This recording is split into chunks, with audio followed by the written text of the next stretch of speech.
welcome to Office Hours for the Accelerating Makers program. Thanks for joining us. Azeem has been gracious enough to join us again for an Office Hours session to help those of you with questions answer those questions or just have a conversation about your own journey in Web3 or the decentralized web. So, we're going to kick it off by asking you to plug into the chat by let us know where you're zooming in from, let us know what your role is in your organization, and anything else you want to share. And then we'll just go around the horn and give you all an opportunity to ask the questions that are top of mind.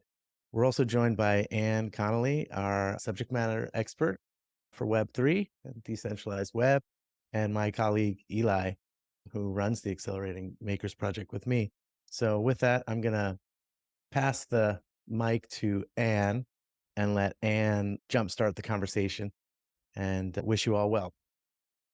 That was great. Thanks so much, Billy. So yeah, today we have the opportunity to ask any questions that can be about content, things you don't understand, but we can also learn about your organization and help you look at different strategies in blockchain and Web3 that you could possibly explore, give you a few avenues to look down. I think we had something from Jackie in the chat. Jackie, do you want to tell us a little bit more about your organization and what you're up to? Absolutely. My organization is Minority Wealth Gap, and we're just focusing on creating alternative paths, better career paths for minorities in California. It all started out after COVID when we took a tremendous hit in terms of most of our community was in healthcare, lots of death. And we finally found out that people were not financially prepared. There was no sort of estate planning. So we're just trying to raise awareness to do a better job in that area, and as well as working with employers to create a pathway to good quality or better paying jobs. So many immigrants come to the US and they basically stay in low end jobs and they're trapped in a cycle of poverty, basically. So the whole point is to just expose them to the different career paths that, by the way, have free training. If anything, apprenticeships also, just something that creates like a straight shot to a better standard of living. And so they hopefully over time that they do better, they're able to buy into houses and all the opportunities that this country offers. We're so excited to partner with TechSoup because one of the things TechSoup provides is such information and the best way to do it as an NGO. But we do realize that tech is the future and we have to be ahead of a game. So most of our parents may not exactly be tech savvy, but the kids are tech savvy, given that we all know what happened during COVID. So we want to continue lighting that fire with tech information, and hopefully some of them can transition into tech careers over time that are the future.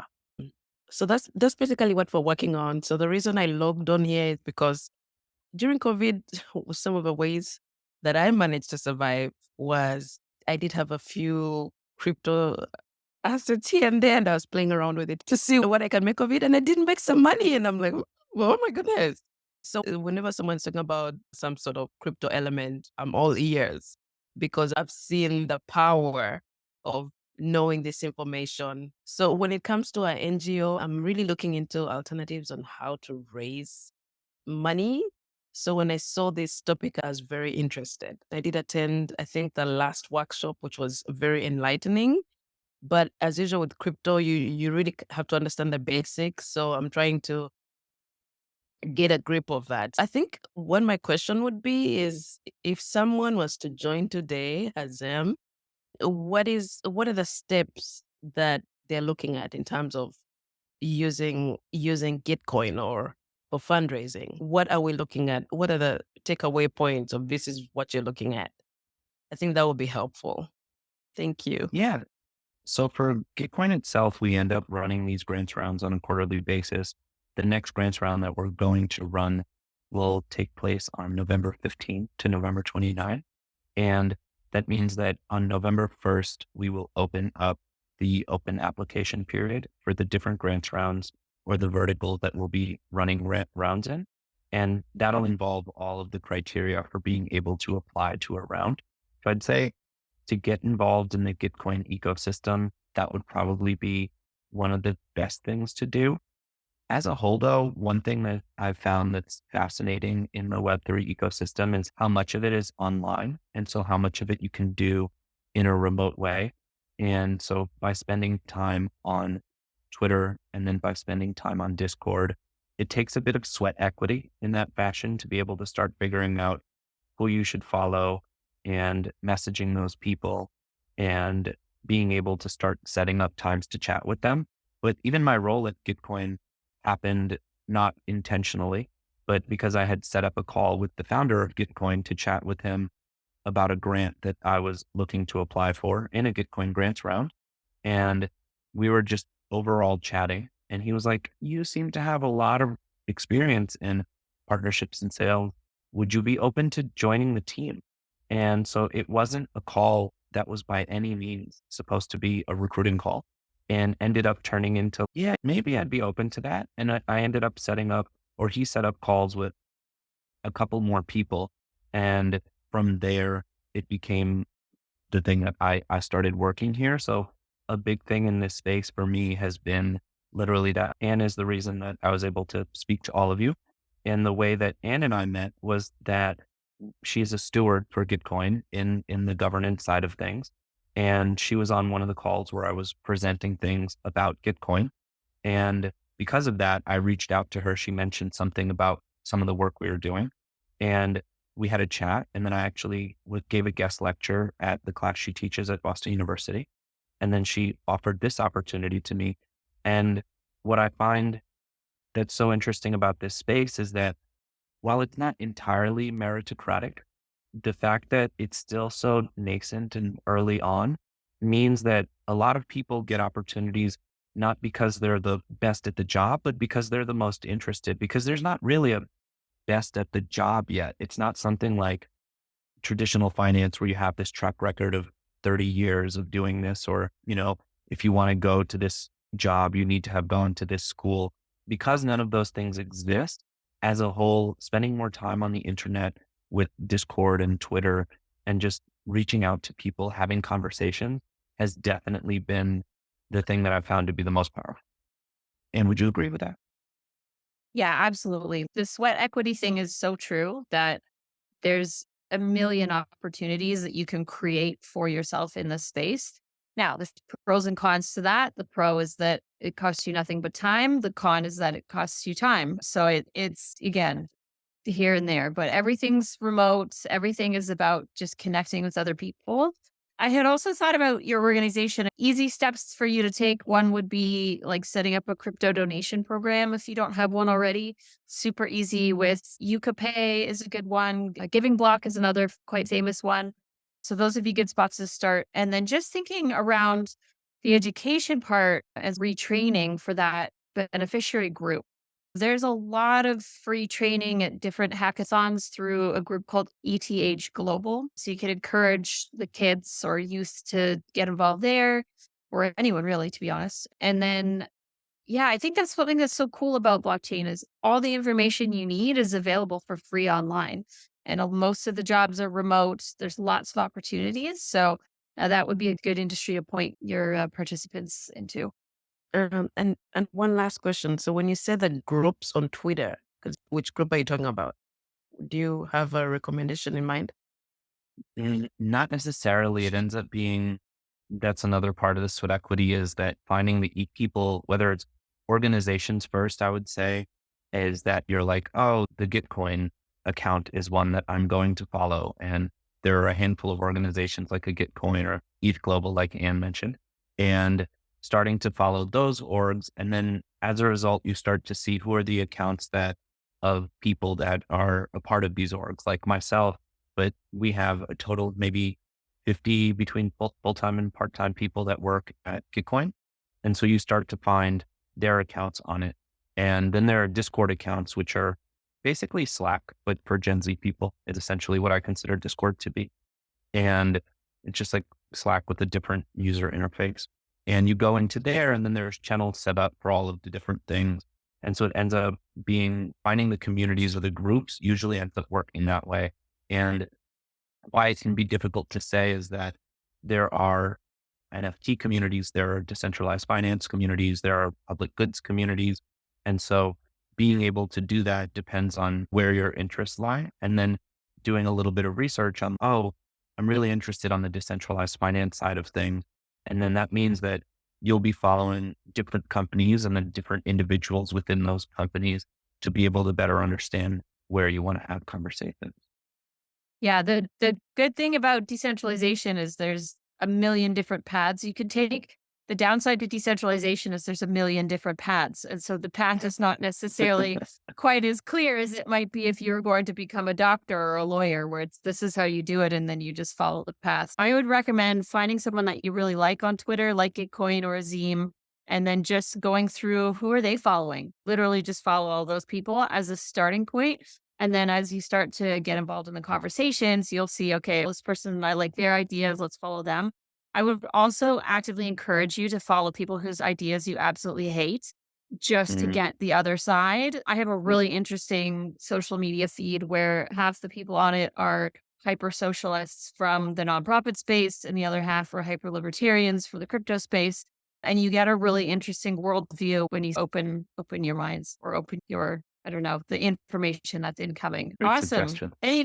If you have any more questions, for sure, drop them in. John's got his hand up, so let's switch over to you, John. Thank you. Super to have. Sorry I didn't make it last week. It was really great, though. I heard the video, I heard the recording.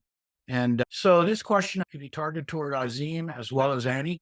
So basically, there's this concept of cultural versus a transactional mindset when developing an idea for a DAO.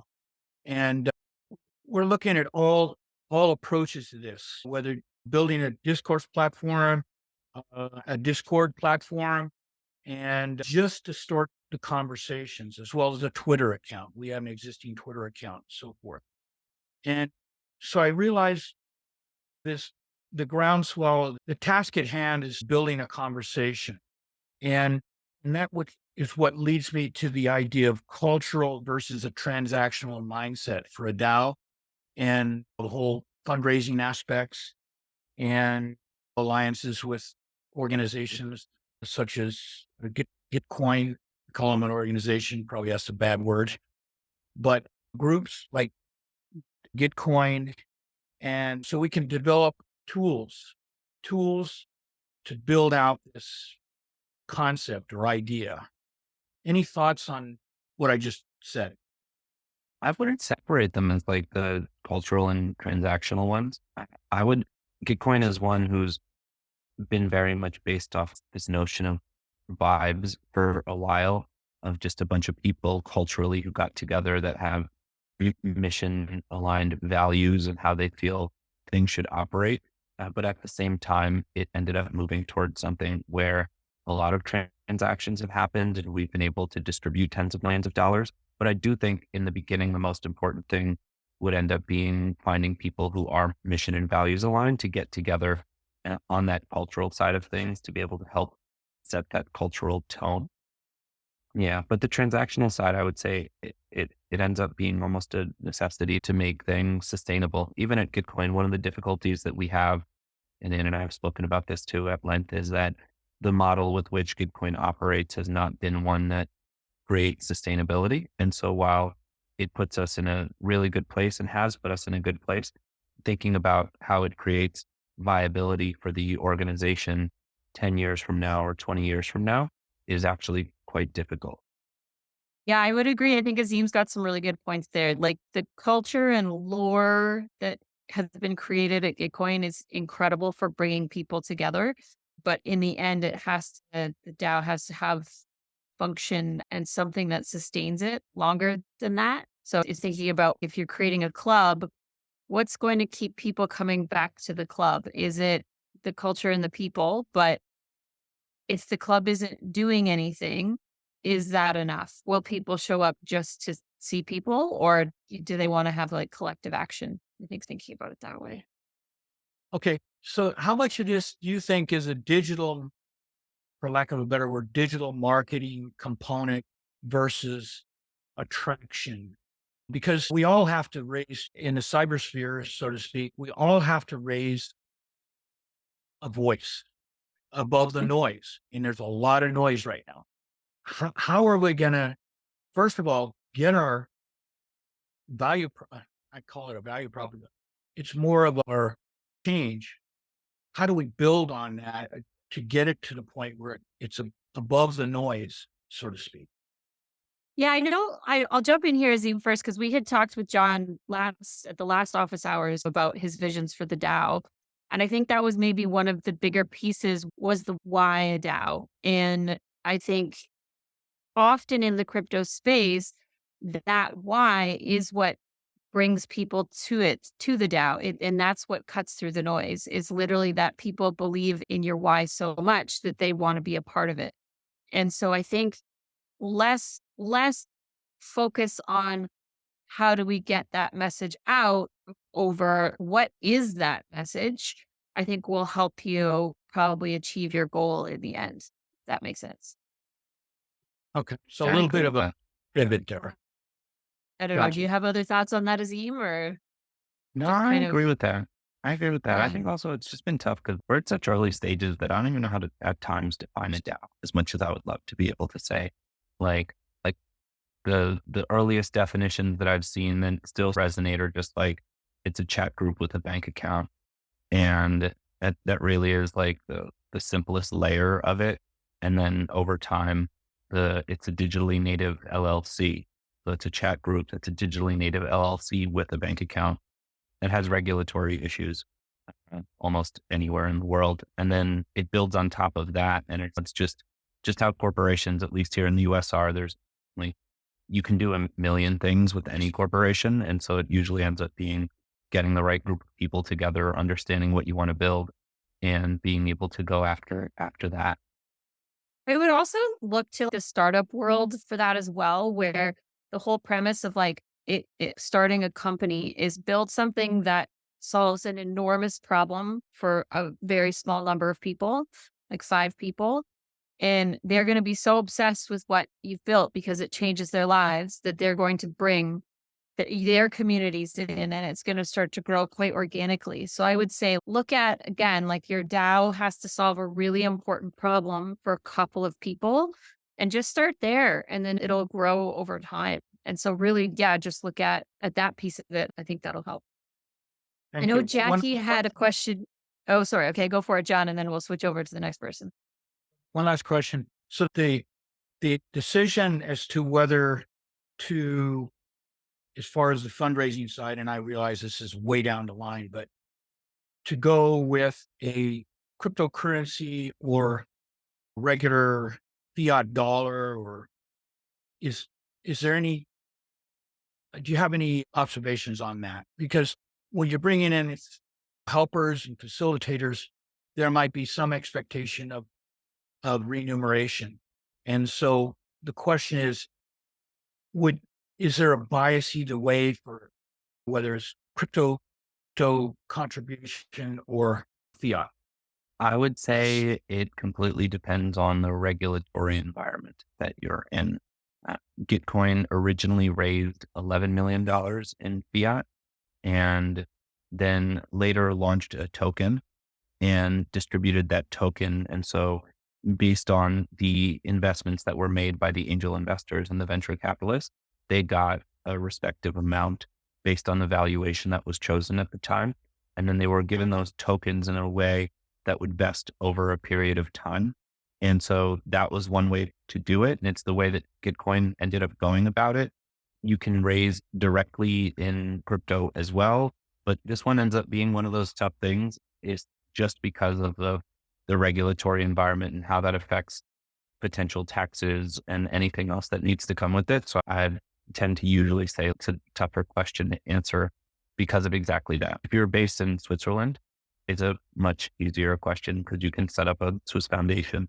If you're based in the United States and with the SEC consistently making it harder and harder to have regulatory clarity, and you want to be in a place where you're sure that you're not doing something wrong, it can be a little bit tougher. I would add too, I think that definitely applies if you're creating a token. If you're not creating a token and you're just gonna maybe gift the DAO a certain amount of starting funds, I would say there's two key considerations around whether to do it in fiat currency or crypto.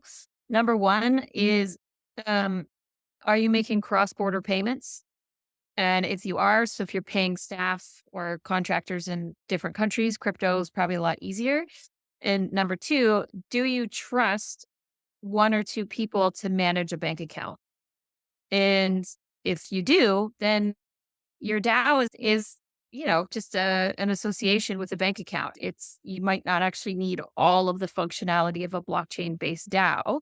And if you don't, then crypto's great because everyone has a better viewpoint on what's in the wallet. You can set up smart contracts to ensure that money doesn't go out the wallet unless people vote on it and that kind of thing. So those would be two things I would look out for. I know Jackie had a good question in the chat around, let me just find it here. How are we on the regulation side of crypto fundraising? So that again is going to depend on your jurisdiction, but it's pretty simple. To be honest, it's not too bad. So if you think about accepting crypto being just like accepting gifts of stocks or equities, if you're accepting the crypto and selling it right away, then it's really no different than accepting securities and selling it right away. The difference comes in is if you accept the crypto and then hold it, and then that will get into capital gains tax laws in your jurisdictions. The other piece would be for your donors to know. For example, in America, if they donate crypto, then they don't pay capital gains tax on that donation. In Canada, they do. So just understanding I know it's really bad. It's very upsetting. We have all these donors, these stupidly wealthy donors, just waiting for the tax laws to catch up. And so just making sure your donors are aware of what the laws around that are and how they'll be impacted from a tax perspective. But if you're just want to do a really super simple crypto donation program that just accepts and sells, then you're totally fine as a charity to do that. And you can either do it yourself or you can use, Yuka or a Giving Block or two good options. And I dropped a link to a book called Bitcoin and the Future of Fundraising that walks you through everything you need to know about blockchain and setting up a crypto donation program as a part of your fundraising program. I love this book and I'm biased because I wrote it, but I still think it's good. Azeem, any other thoughts on like crypto fundraising? Not really. I just hope we get regulatory clarity sooner. I would actually implore all of you, especially if you're in the United States, to call your local congressman and tell them that you are pro crypto, because the lack of clarity around this has been really difficult. And I was in Washington, D.C. a couple of weeks ago on behalf of Gitcoin. Coinbase had us go out for a stand with Crypto Day. And when we were out there, it was meeting with a lot of these senators and congressmen, and all of them said they wish that crypto people did more in real life activism. They said that they think that crypto people think that sitting on Twitter is going to help them, but it takes calls from their constituents. And it was just a random thing. If you're especially here, and I know Justin Trudeau is absolutely not a fan of crypto at all from what I've seen either. So that would be the only thing I would have to add, which would be we need more regular people being able to see the benefits of it and imploring their politicians to help us in those regards. Does anyone else want to jump in with a question? It could be about something you don't understand from crypto or blockchain, or if you want to tell us about what your organization does, we can help you maybe with some starting points or some things that you could look at. Feel free to jump in. We are here for you. There are no stupid questions. Promise. This is the moment to ask everything. Take advantage of Azeem and his brilliant mind. Yeah, this is John again. I'd just like to say that I know, and I saw an article someplace that the White House is currently divided about crypto. And so it is a very relevant conversation going on right now at the highest levels of government in the US. You have these, and so there's got to be a dialogue going there. And I think there's a little bit of pushback as a result of FTX and all the bad stuff that goes on. And I think if people can realize that this tool we have before us, Web 3.0, blockchain is a tool. That's that. It can be used for the good or it can be used for the bad. Yes, I would urge everyone to speak to their congressman or senator about some sort of frameworks. I think there's been some overtures in the US on that about certain frameworks, but we got a long ways to go here in the US. Definitely. Think charity also a nonprofit is one of the greatest ways that we can help create that change because it's such a no-brainer. It's like we've accepted that cryptocurrency is a thing, it's happening. The JP Morgans of the world are getting involved. And lots of people have made lots of money in this space, the same way like Wall Street people have made money on stocks. They want to give, they want to make donations. How can we make this as easy as possible for that to happen? And so I think for a government to start to change their mind about the technology as a whole, I think just enabling and facilitating good regulation so that we can make those donations happen seamlessly and just make people feel comfortable, I think is really good. And then I would also say back to, I can't remember who we were speaking with before. I forget which participant it was, but the one talking about the job programs in California, again, having a clear regulation also helps companies come to the US and hire American people. That if that regulation isn't clear, people start to leave. They take their companies elsewhere because it's just they just don't want to end up doing something wrong by accident, even if they're running a very above board company. Yeah, to add to what Anne said, it was on a Giving Block report that I read from 2022, I believe, and it was the average value of a cryptocurrency donation tends to be 82 times larger than that of a fiat one. And there are a lot of statistics on how crypto giving is one where the donors are much more likely to give. But what's been also interesting is that they have a completely different profile of what they're looking to give for. And they're not as interested in giving money to the Met Gala and some of perhaps the museums. And so there's a huge divide in understanding what the older population and the younger population are willing to give to. And that crypto charity portion is something that I don't think is really that well understood, but there's a lot of really interesting insights to be gleaned from it. Let me see Yeah, if I one can. of the Yeah, see if you can find it. One of the things I spend a lot of time with when I talk with nonprofit organizations is helping them understand the culture of the blockchain and crypto community, because as Azim says, we are not your average donor. And that comes down to, yeah, what we give to, but also how we give and how we like to be communicated with. So where you might see a donor in their 60s or 70s from the traditional world wanting to name a hospital wing after themselves or have their family credentials up on a big wall for everyone to see. Crypto donors actually really like to be anonymous. They don't want to be known. They don't want to be celebrated. They want to be quiet. Case in point, the Pineapple Fund was a fund that gave away $86 million worth of Bitcoin a couple of years ago. Was it like 2017, maybe? Something like that. Anyway, Mhm. nobody knows who that is. We still have no idea. Someone who gave $86 million away to a whole bunch of different registered charities and just didn't want to be recognized. And so I think getting fundraising departments and nonprofits to understand that community is really going to help them steward and acquire donors in ways that maybe they're not accustomed to or not haven't done before. Yeah, and there's so many instances of that. We have their name is all I know is their name is Momus, Momus. They're a art collective in the crypto space who have a tens of millions of dollar collection of crypto art. And for years now, give us between 6 and 7 figures a year to distribute in our climate solutions rounds. At the beginning of the year, they always top off. This year, they give us 1 million. They're talking about giving more than 1 million next year. I say they because I have no idea who they are.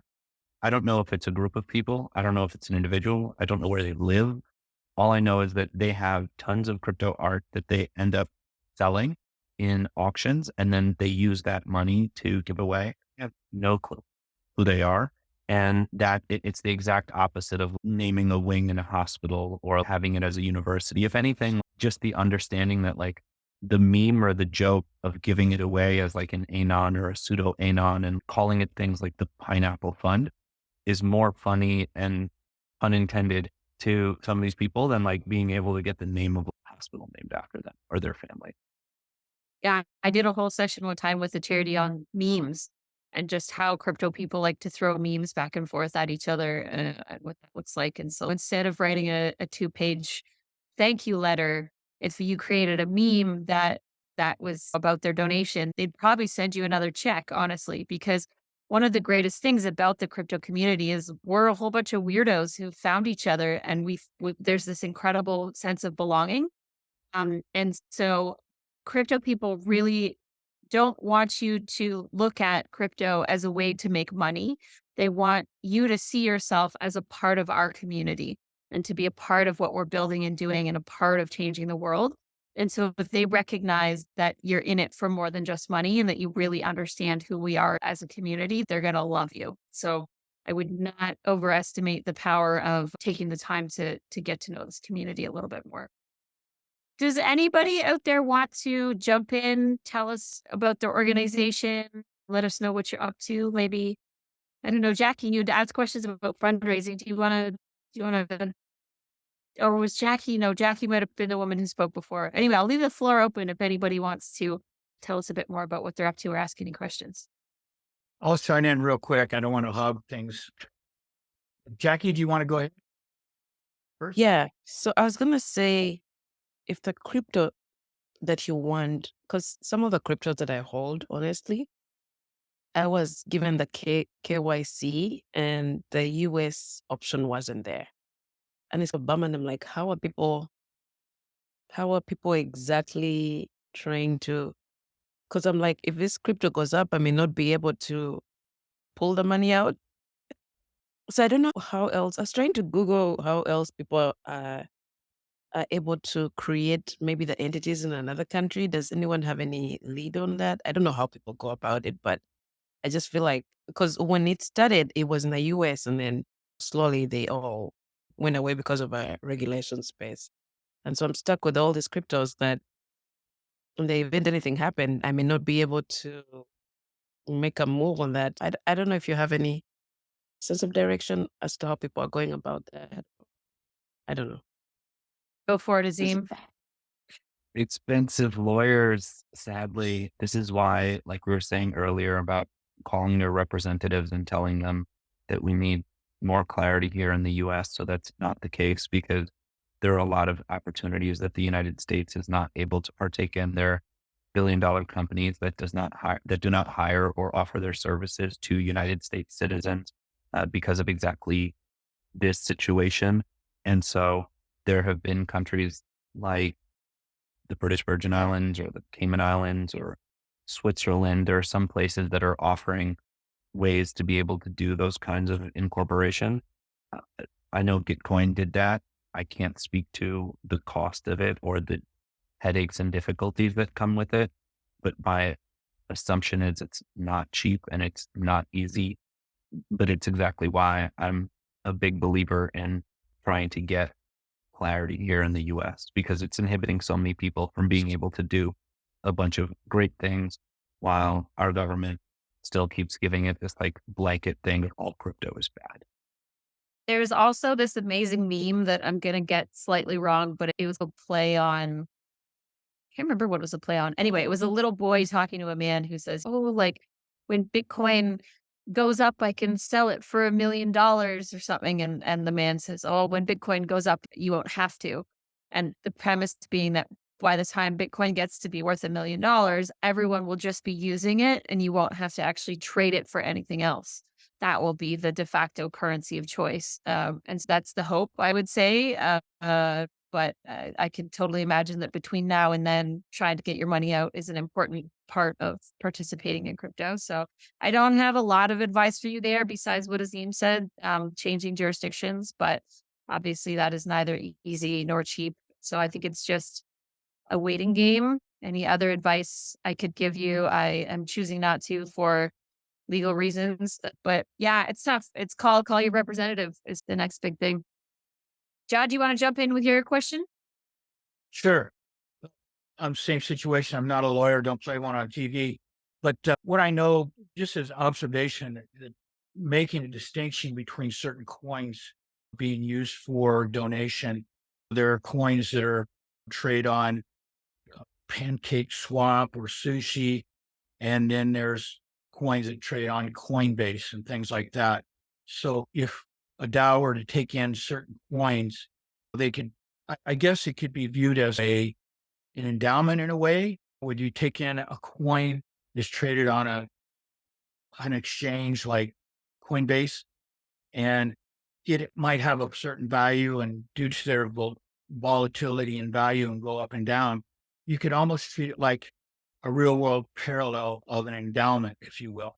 So let's say you got coins as a donation to your organization, and in a down market, they're worth X amount of dollars or cents. And, the DAO could maybe hold that coin till the value goes up. Again, doesn't help the case when you're trying to operate the ongoing operations of DAO, when you're trying to, meet. I think most people prefer to be paid in fiat, but not all the time. Maybe certain people would take a coin, and with that mindset of maybe the coin increasing in value at a later date. Yeah, you're absolutely right. That's if your DAO decides to hold funds, it would just be like an endowment. And so the real question I think to think about is if someone gave your organization $1 million, would you buy all those random tokens that you could only trade on PancakeSwap? And if you do hold those tokens, who's deciding when to sell them? And who is managing the capital gains on all of those tokens? So these are key things to think about. Obviously, if you've got more standard tokens, Bitcoin, Ethereum, stuff that's traded on normal exchanges, it's a lot easier to manage.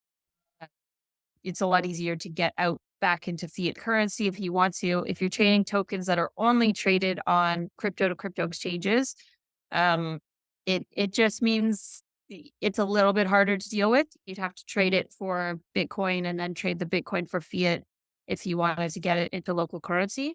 And I would also say that typically tokens that are only traded on more niche exchanges, ones that don't do on ramping or off ramping into fiat currency, are riskier. They're a little bit less likely to stick around. And so that's just something to keep in mind as well. And if they're only traded on, say, one exchange, what happens if that exchange goes down or if that exchange decides they don't want to list that token anymore? That puts your organization at a risk. So I would look at your endowment fund the same way you would look at it as if you were starting one up fresh. So if you had $1 million, what would you put in it? How much would be high risk? How much would be low risk? How much would be no risk? And then really look at the management of it what are the parameters of holding and selling? What do you do if the price of the tokens drops? How long do you hold on, or do you sell it to save what you can? And then, I think it really comes down to just having a really strong thought out policy as opposed to just being like, oh, someone gave us Shiba Inu token. Let's keep it because that's cool. And then having to make those decisions on a day to day basis. It's just really think it through in advance. And then I think you'll be better off in the longer term. What John was saying about people prefer being paid in crypto. I haven't been paid in US dollars by anyone for an actual portion of money in years now. Since 2020, that's going on 4 years now. I'll have like random bits of money for certain things come in, but in terms of full-time employment in any way, or the majority of where my income comes, I do not get paid in dollars to my bank account. And I definitely prefer it that way. Just gotten used to it now. Diana or So Christine, does anyone want to jump in? Hi, good morning. Thank you so much for having this. Good to see TechSoup bringing us into the modern age around donations. I'm the executive director for a nonprofit called Bridging Tech, and we bring computers to youth who are experiencing housing instability across the country. I feel as though my clients may have crypto and wanted to ask, what are some ways to telegraph people that they should think about giving you crypto? I can imagine your website having that, but what are other ways that people have made it clear that's another donation vehicle that works for the nonprofit? Yeah. So this is probably the biggest mistake that organizations make is they'll set up a crypto donation program and then tell no one. because they're nervous or scared, or they're worried about the brand blowback, which I think was more relevant maybe 5 years ago. Today, it's a total non-issue. You've got organizations like Doctors Without Borders, UNICEF, Save the Children. They're all accepting crypto. That's fine. If you're a climate organization, maybe different story, but yeah. So what I would say is I used to work in direct marketing. What you could do is put a QR code that links like directly to your donate page on your coupons. Start putting the Bitcoin logo on the front page of your website, put it out in your email newsletters. Cause I think one of the biggest things is you may have crypto owners in your database that you don't know about. And then think about, yeah, how are you going to tag those donors as being crypto friendly in your database so that maybe you market to them differently. So once you find out that they're pro Bitcoin, then I think the other thing too is if you can get them to make like a $1 worth of Bitcoin donation, you can start to track their addresses and see how much money they actually have in their wallets. And that can give you a sense of where they would be in your major donor, kind of standard donor profile, and figure out who to target as a result of that. Now, obviously, you'd have to have their name and address type information linked to that wallet address, but it's definitely a great way to do prospect research. It's just, can you get $1 in the door, and that'll help you. So I think just all the standard ways, and then I think also in terms of donor acquisition, put a blog post out and tag it on Twitter with Bitcoin. Try and get one of your spokespeople on stage at local Bitcoin events or crypto events that are happening. So what city are you based in? North Bay, Where's Marin that? and Sonoma are Oh, found North Bay. Oh, Marin yeah. and Oh, Sonoma. God. Yeah. You're set. There's so many crypto people in the Bay. Like, yeah, go to a couple of the meetups, introduce yourself, get into maybe some Telegram group. As Azeem was saying, get into some of the Discord chats and be like, hey, glad to be here. I work with this organization. This is what we do. We're accepting crypto. And then I would also look at grants. So there's a whole bunch of different community grants across the different blockchain foundations. So you look at Algorand Foundation, Cardano Foundation, Ethereum Foundation is not quite as generous, but there's many out there that you could take a look at to see if that's something that they would support, like the work that you're actually doing. So that's probably what I would say. Like, yeah, just the biggest thing is don't be shy. Tell everybody, make it known, put it on your front page, send an e-blast, and I think people will find you. Thank you. Oh, sorry. One last comment. SEO absolutely is critical. So one of the ways that most crypto donors will find organizations is Googling how or which charities accept crypto donations. And then they'll like pick from the lists that are there. Yeah. Make sure you're coming up when they're Googling. All right. Anyone else want to jump in? Or John, do you have more thoughts, more questions? No, I think the time to start is now. And if not just building conversation, whether it's just starting, as Azeem said, basically it's a discourse group or a chat group with an account, whether it's a crypto account or a bank account or whatever. And just getting conversation started in the interwebs, as they say, and trying to find out maybe what the hot buttons are in your particular theory of change, and working and building it from there. And I think if we could look at it from that point of view, I think it's a great time to start. The regulatory environments do their thing, and hopefully they'll do this thing soon. Now's the time to start and build the conversation, and whatever tools you choose to do that with. And I've That's heard, the best advice ever. I'll talk to charities sometimes. They're like, we're not really ready to do this. I said, okay, can we agree that someday you will do this? And they're like, yeah, someday we'll do this. Someday we'll do this. I'm like, okay, so between the time, like how long do you think it would take you to convince your leadership to do this? Maybe a year, maybe 2 years. Okay. So then when do you need to start the planning to do the education to teach the leaders and to teach the teams so that they can be ready to make this decision to start the program 2 years from now? And as John says, that day is today. If you're starting those conversations, especially with organizations that are hesitant to start those conversations, get the training in, get the education. TechSoup's putting out some really good 2-pagers, like these little explainer documents that can teach people about different elements of the blockchain space and the Web3 space. Start sharing those around and start having the conversation about the timeline and yeah, get that education going right away so that when you're ready to launch, you're already up to speed. Any more thoughts, Azim, from your side on what you would recommend organizations do to prepare themselves to be successful in getting into the Web3 space? Honestly, it's just starting to have conversations as early as possible, like you're saying, because it ends up being quite a bit of a learning process. Even once you've accepted that you want to take donations in that way, something as simple as setting up the crypto wallets, where you're going to set up the crypto wallets. And there's so many buzzwords that come with it. Are you going to do a custodial wallet? Are you going to do a non-custodial wallet? Where are you going to store your seed phrases? If you set up a multi-sig, who are the other signers on there going to be? And so once you start trying to get into the weeds of what it means to do some of these things, it can be a little bit more exhausting. And so for me, it's definitely just start having the conversations at the earliest stages so that some of those pieces can actually start getting worked out. Would you mind sharing why you made the choices that you did? I honestly have stumbled into a lot of the things based on interests that I've been in and then also jurisdictions that I live in. I've been using Coinbase since late 2013 as my primary off ramp. And when I say off ramp, it's how do I turn cryptocurrency into regular dollars that can go into a bank account that can pay my bills. And they've been the one that has been the most compliant with the SEC and the United States government. It's where my money has felt the most safe. I have tended to use them for my off ramp.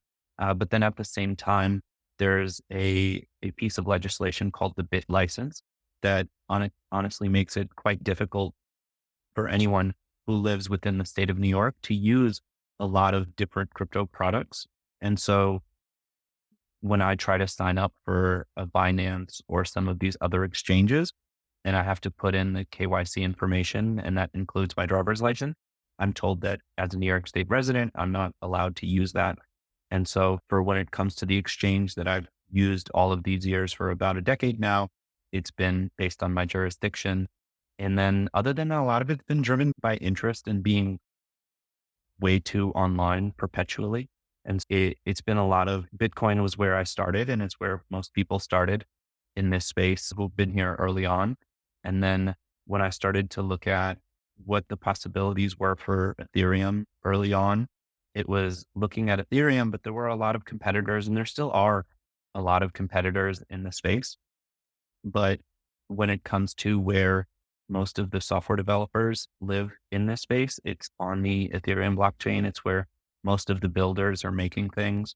And so you tend to find that the projects with real users and in ways like a lot of legitimacy are coming out of the Ethereum ecosystem.